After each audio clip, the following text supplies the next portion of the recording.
हम इसलिए ट्रेनिंग देते हैं कि जब विश्वात्मा मर जाएं, बीजेपी वाले मार दें, खत्म कर दें, तब आप लोग भरत गांधी बन जाना, तो मेरा काम करना आप लोग। इसलिए ट्रेनिंग देते। 4 दिन क्यों बैठा रहते हैं? हमारे अभी जो आए थे गुवाहाटी से, बोल रहे थे भाई विश्वात्मा जी आप कोई दूसरा विश्वात्मा पैदा कर रहे हैं कि नहीं? हमने कहा ये 500 आदमी बैठे हुए क्या है, ये दूसरा विश्वात्मा जो है ये, इसीलिए तो बात हो रही है। ये ट्रेनिंग इसीलिए हम देते हैं कि जब ये एबी वाले हैं जो दूसरे का सुख नहीं देख सकते, वो उस दिन उस आदमी की हत्या करने की इंतजाम करेंगे जब उन्हें पता चलेगा कि ये तो विश्वात्मा सबको सुख दे देगा। भाई वो सबका सुख नहीं देख सकते, इसलिए पुलिस से मुकदमा करवाएंगे, झूठा केस कराएंगे और हत्या करने के लिए आतंकवादियों को बोलेंगे। ये बीजेपी वालों ने नागालैंड में आतंकवादियों को बोला कि विश्वात्मा जा रहे हैं ट्रेनिंग देने, इनको किडनैप कर लेना और जंगल में लेके चले जाना कैंप में, और वहीं इनका गर्दन उतार। आतंकवादी जेल में आया मेरे से मिलने, तो मेरे से बोला, मेरा नाम तो गांधी जी जानता था, बोला गांधी जी 4 दिन आपके पीछे पीछे गाड़ी दौड़ाया लेकिन आपको किडनैप नहीं कर पाया। 4 दिन दौड़ाया, आपकी सुरक्षा इतनी टाइट थी, उठा ही नहीं पाया। बोला एक दिन रात में 3 बजे हम गए, आप वहां सो रहे थे, हम सोचे आप सो रहे हैं, एक गोली मारूंगा दरवाजा टूटेगा, उठा लेगा, लेकिन गया तो आपके सिक्योरिटी गार्ड 3 बजे रात में चल रहे थे सीढ़ी, तब वहां भी हम नहीं जा पाए। तब हमने पुलिस वालों को कहा कि भाई अब ये आदमी हमारे हाथ से नहीं लगेगा, पकड़ में नहीं आएगा, पुलिस वालों तुम उठा लो। आतंकवादियों के कहने के कारण पुलिस ने मुझे अरेस्ट किया था, और अरेस्ट इसलिए किया था कि गिरफ्तार करके आतंकवादियों को सौंप दो, इसलिए किया था। लेकिन जेल में पता चल गई, सारे नागालैंड के जेल वाले सारा इकट्ठा होते थे और हमारे लिए प्रेयर करते थे। प्रेयर करते थे, सारे कैदी नागालैंड के थे, प्रेयर करते थे कि हे परम पिता, हे परमात्मा, विश्वात्मा जी को जेल से बाहर निकालो जल्दी से। प्रेयर करते थे। वो हमारे रिश्तेदार थोड़ी थे, लेकिन उन्हें पता चला कि ये आदमी नागालैंड की गरीबी दूर करना चाहता है। नागालैंड के एक आदमी ने नागालैंड की जनता को लूट रखा है। इनकम टैक्स नहीं देते, इनकम टैक्स का कानून नहीं वहां लागू। पूरी जनता का पैसा लेके एक आदमी के पास करोड़ों अरबों रुपया है, बाकी नागालैंड वालों के पास भूखे रहे। हमारे घरों से मत रहना, जब तक जिंदा है तब तक तो कर ही रहे, लेकिन जब ना जिंदा रहूं तो ये ट्रेनिंग देने की जिम्मेदारी आपकी है। आप ट्रेनिंग देना, आप जनता को समझाना, आप मेंबर बनाना, आप गांव जाके बताना, आप गांव में कमेटी बनाना और बताना ये विश्वात्मा का सपना है, पूरा करना।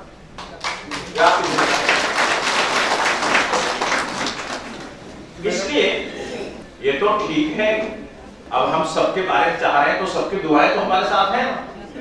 इसीलिए हम नागालैंड में बचे। बड़े लोगों ने हाथ खड़े कर दिए।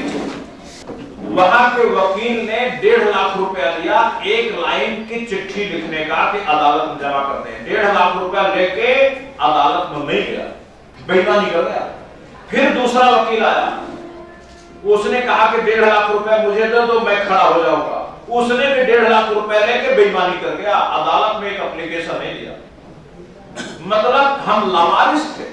अब मोदी मियां ने जिस दिन हमें गिरफ्तार कराया उसी दिन लॉकडाउन कर दिया, ट्रेन बंद, बस बंद, हवाई जहाज बंद, सब बंद उसी दिन। अब मैं जेल गया, जिस दिन जेल गया उसी दिन जेल के नियम बदल गए। इसके पहले ये नियम था कि अगर कोई आदमी जेल से छोड़ करता पकड़ा जाएगा तो मुकदमा दर्ज हो जाएगा, अपराध माना जाएगा। जिस दिन मैं जेल गया उसी दिन नया नियम आ गया। उस दिन ये नियम आ गया कि अब जेल के पूरे देश के सारे जेल के लोग अब फोन पर अपने परिवार से बात करें। तो मैं जेल गया और जेलर बोले कि ये लोग विश्वात्मा जी अपने परिवार से बात कर लो। तो हमने कहा तो मेरे परिवार को आप ही हो जेलर साहब। कहे नहीं आप अपने परिवार से बात करो। हम कहे मेरे परिवार तो आप हो, अरे मेरी बीवी नहीं, बच्चा नहीं, घर नहीं, द्वार नहीं, हम किस परिवार से बात करें बताओ? आप कहीं को परिवार मान लेता हूँ, आप तो मेरे सामने ही खड़े हो, बिना फोन के बात कर लेता हूँ, बात कर। वो आदमी अचंभित हो गया, उसने कहा आपका कोई नहीं।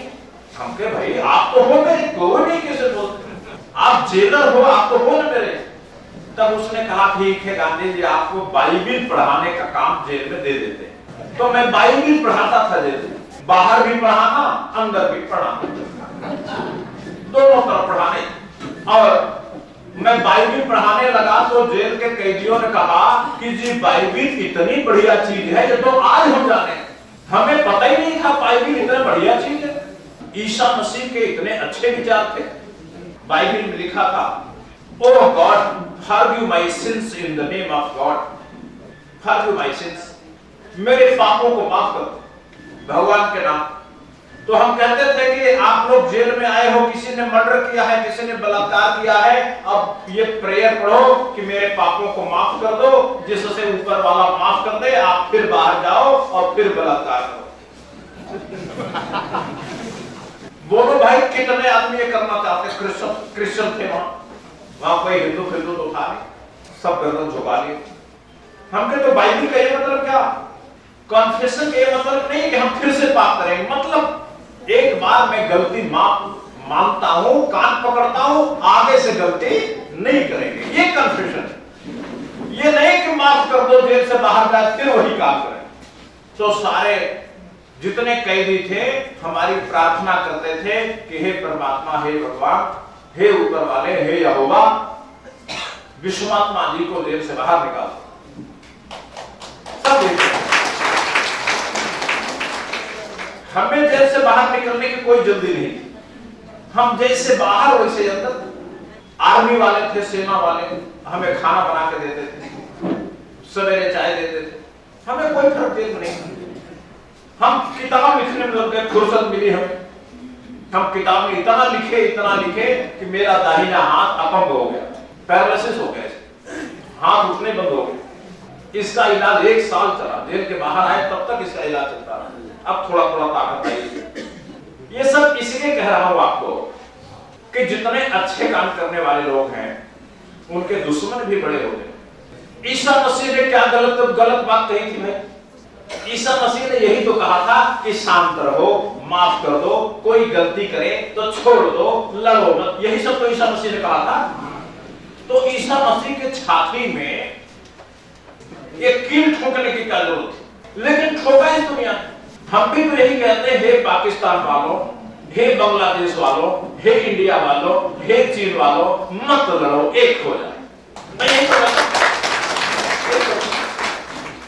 हम कोई गलत कहते नहीं, लेकिन भाजपा वाले कहते हैं कि भरत गांधी को जिंदा नहीं छोड़ेंगे।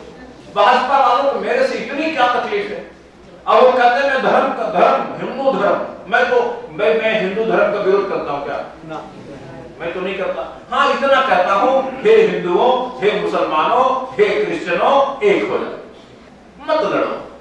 आसाम में मेरे ऊपर 5 बार हमला हुआ, 5 बार जिंदा रह गया।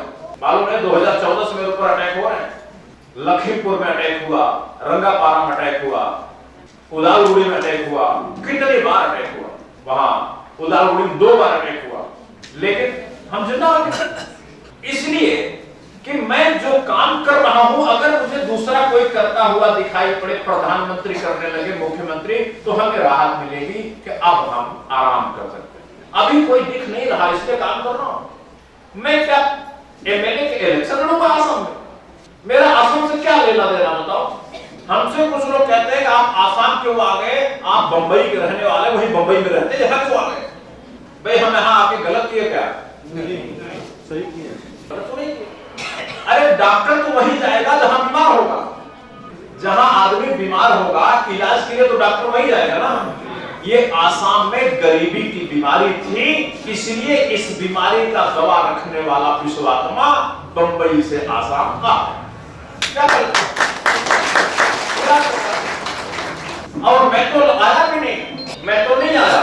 दिल्ली में हमारे कागज किसी को जमीन पर गिरे मिल गए थे, वो दार्जिलिंग पहुंचे, दार्जिलिंग से आ गया आसाम, ये तरनी बासुताई को उदालगुड़ी मिल गया, इन्होंने पर्चे छपवा दिए, एक संगठन फैल गया। हमने थोड़ी किया, हमने तो किया भी नहीं।